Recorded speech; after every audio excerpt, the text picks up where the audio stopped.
Okay, so today we're going to Seiko River. So kasama yung mga ka-office mate ko and my brother. That's it. So I've never been to Seiko before. Matagal na ako dito sa Calayan Island, pero hindi ko pa napupuntahan yung lugar na yan. But I think it's a hidden tourist spot. So since it's my first time to go, so let's go and let's check that Seiko River. Kung maganda siya, tourist spot. Sabi nila isa falls or river daw. Pwedeng maligo and malamig. So sa mga turista dyan na nagbabalak bumisita sa Calayan, watch this and let's check it out.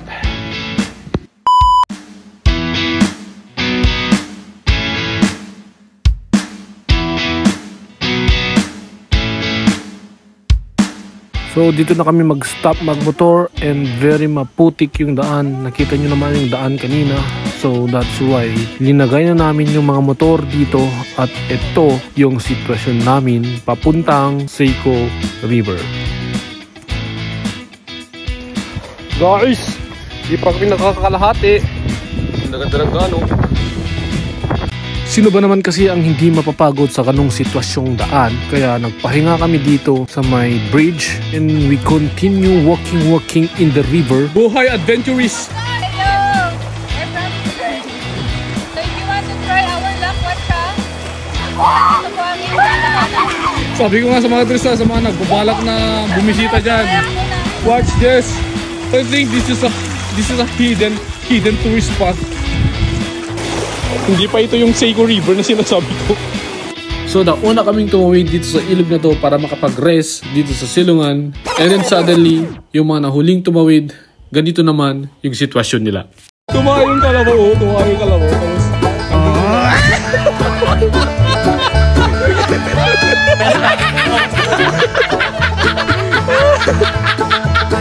Biglang tumagid.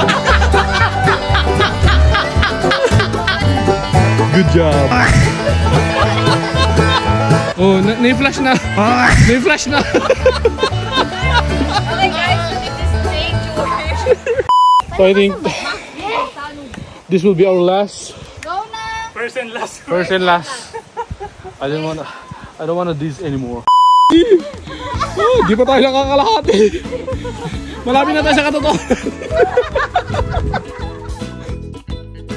So we need to put our things up dahil napakahirap talaga yung daan. Hindi mo ma-explain. Hindi ko rin may sabay mag-video. Kaya itutuloy na lang namin pagkarating namin doon. Few minutes later. Okay, so we're here in the Seiko River. Kala ko may falls. Hindi siya clear dahil katatapos lang ng ulan. Pero malamig pa rin at okay pa rin maligo dito. Kaya tara, shot muna tayo. Pag nasa camping ka. Let's go.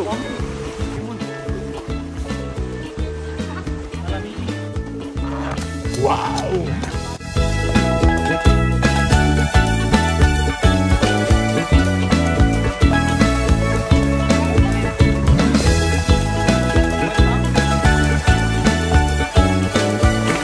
Survivor!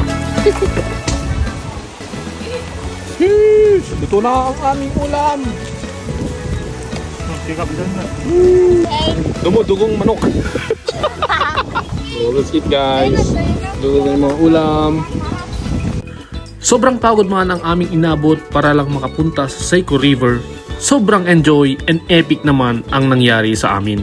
So if you're adventurous and willing to take a risk, ma-enjoy at masusulit mo ang paglalakbay. So I think dito ko natatapusin ang aking video. I hope you like it and don't forget to subscribe. Thank you for watching and see you on next vlog.